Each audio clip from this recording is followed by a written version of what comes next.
Ang Binulasan ay isa sa 36 na barangay na bumubuo sa bayan ng Infanta.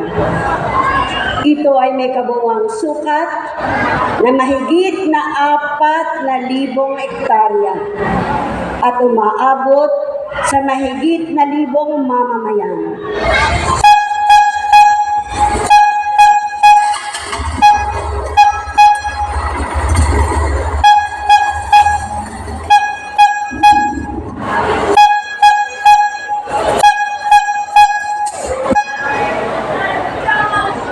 Binulasan ay may katangian ng pagiging biodiversity.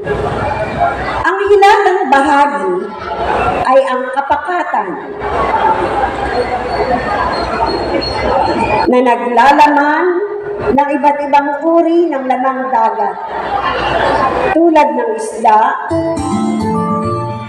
alimango, hipon, at mga kauri nito, kagaya ng tapalang, bigatan, sihi, at bagungon.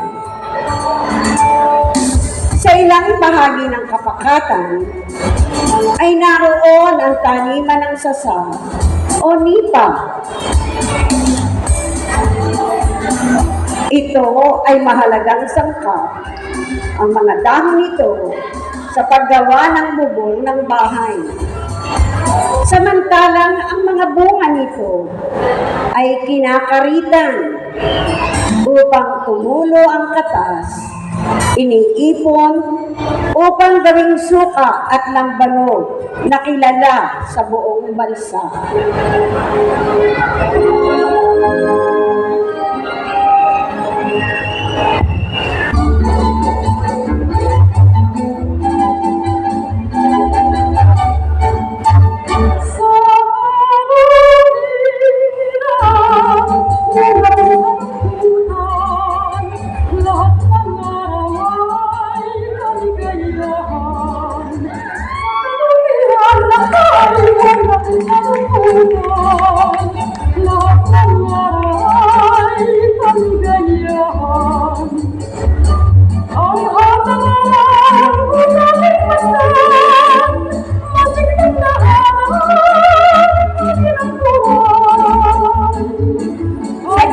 Bahagi ng barangay ay matatagpuan ng kalupaan na tinitirikan ng mga bahay. May malawak rin itong palayan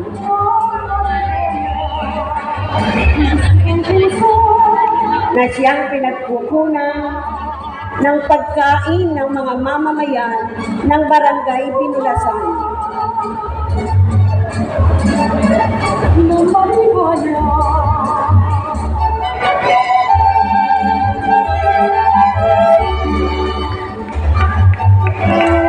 Sa lugar na ito ay makikita ang pangalawang pinakamalaking paaralan sa bayan ng Infanta, ang Binulasan Integrated School.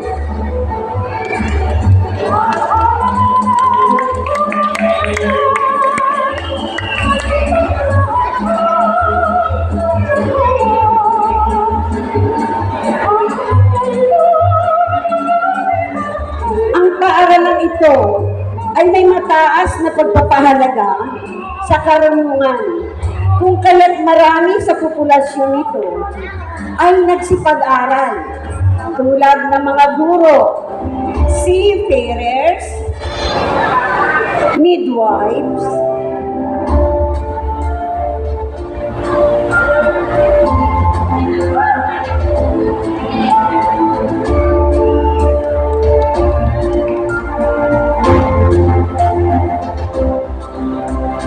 nag-oopisina at humahawak ng matataas na posisyon sa pamahalaang bayan ng Infanta.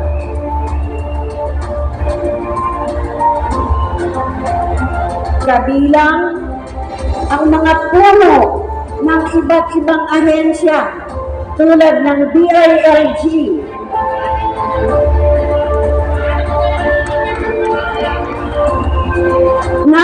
Municipal Assessor.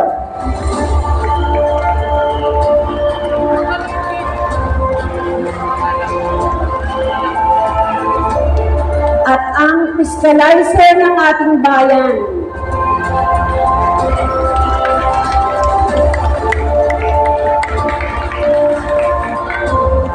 Samantalang marami na rin ang mga naging punong guro ng iba't ibang paaralan dito sa bayan ng Infanta.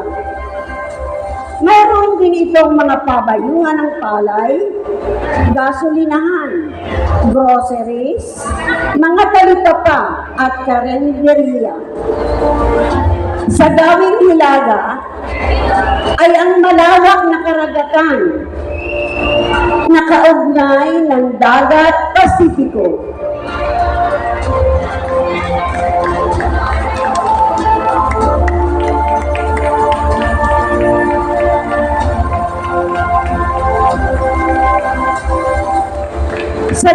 Sa tabing playa ay makikita ang hanay ng mga magaganda, komportable at nakaka-relax na mga resorts na nagbibigay ng mahuhusay na serbisyo.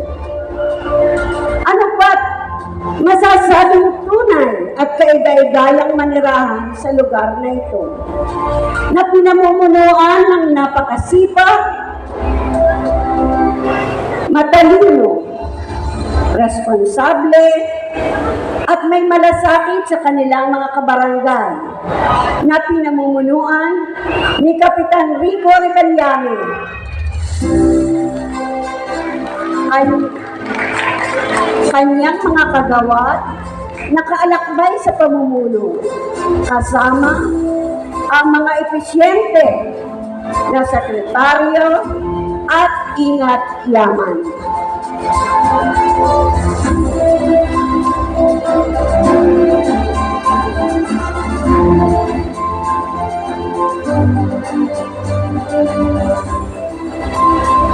Sa kanilang pagsisikap na maitaguyod ang maayos na pamamahala sa barangay, ay sumusunod sila ng naaayon sa batas. Ang sipag, tiyaga at malasakit sa kapwa ay makikita sa mga manggagawa. Kaya naman ang barangay ay pinagkalooban ng pinakamataas na pagkilala mula sa DILG ng Infanta.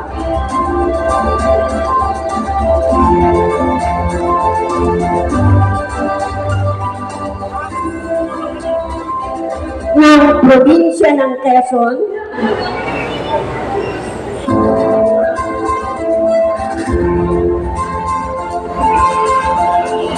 at ng Region 4A, Calabarzon. Hindi lamang sa mga ahensya, gayon din sa hanay ng katatandaan. Nakatanggap din ng 2 beses ng award ang mga katatandaan.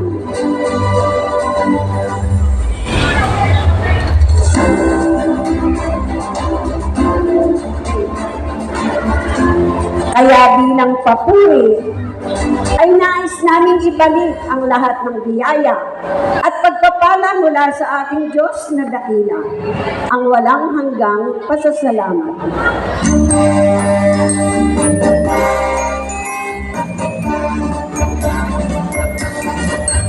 Pasko na naman, kay tulong ng araw.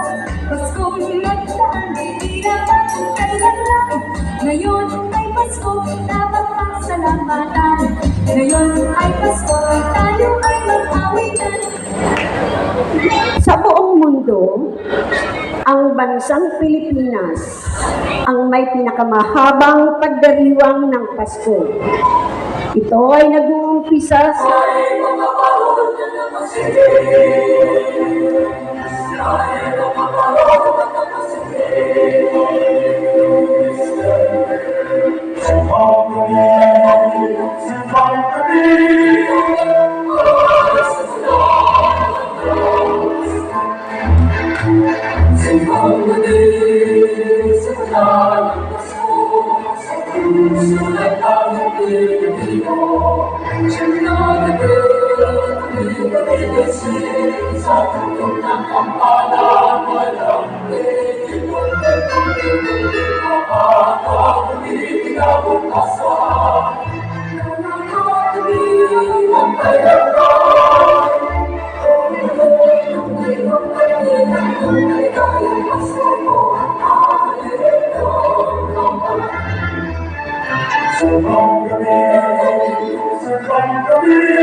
Kay lamig na ng gabi sa ilang, habang ang bituin ay naaabang.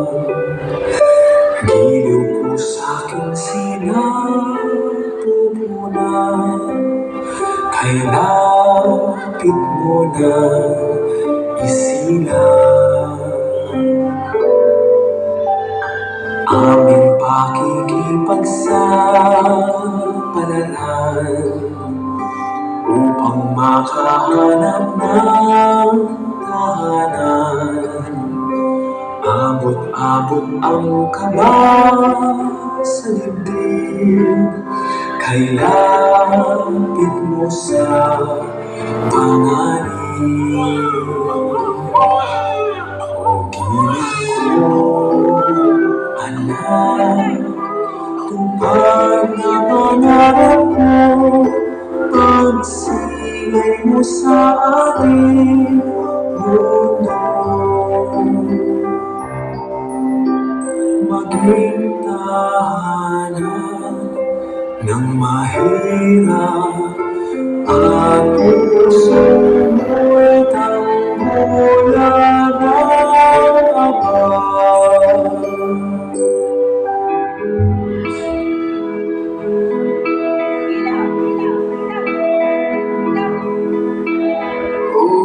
Holy night, the stars are brightly shining. It is the night of our dear Savior's birth. Sa pagsilang ng batang si Jesus, ang unang nagbigay ng regalo ay ang tatlong haring manna. Ang bawat regalo ay naglalaman ng mga kahon.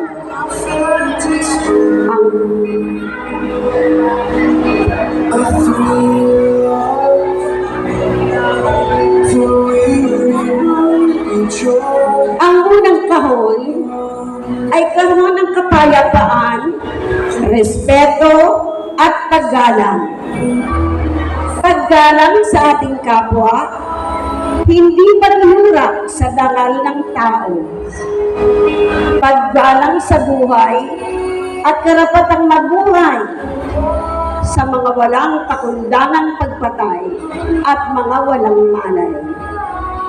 Paggalang sa pamilya, sa mga bata, kababaihan at nakatatanda. Ang ikalawang kahon ay ang kahon ng pag-asa. Pag-asa na sa kabila ng maraming problema sa pamilya, hindi pagkakaunawaan, paghihiwalay ng mga magulang at hindi pagkakasundo. Pag-asa na sa kabila ng suliranin natin sa kalikasan, pagsugpo sa mga krimen at kaguluhan. Pag-asa na sa kabila ng mga balakid sa mga namumuno sa ating pamahalaan, ay mayroon tayong hantungan ng lahat ng ito, ang ating dakilang Diyos. At ang ikatlong kahon ay ang kahon ng pag-ibig. Pag-ibig ng dakilang Ama nang ipagkaloob niya ang kanyang anak na si Jesus. Pag-ibig na siyang nagbunsod kay Maria upang isilang ang batang si Jesus sa kabila ng kanyang pagkabirhen. Pag-ibig ni Jose kay Maria upang akuin ang pagiging ama ni Jesus.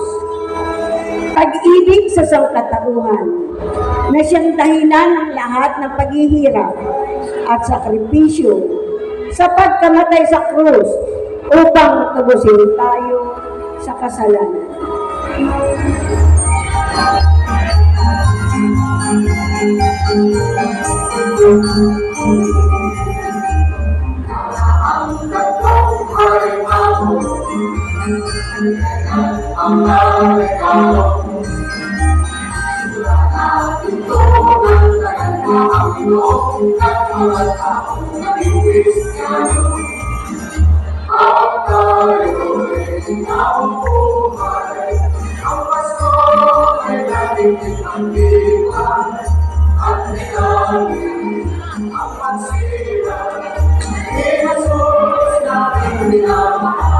Kami po ang mga manggagawa ng Sangguniang Barangay Binulasan.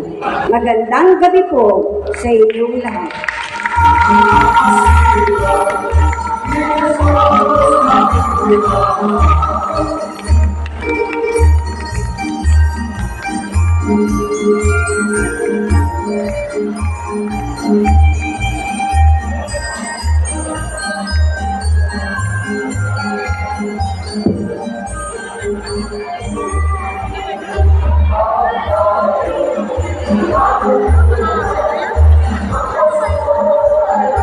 Ay, anuhan mo dun, asat mag-20. Okay na na, selfie. Wala.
Okay, ito po sa ating mga minamahal na manonood.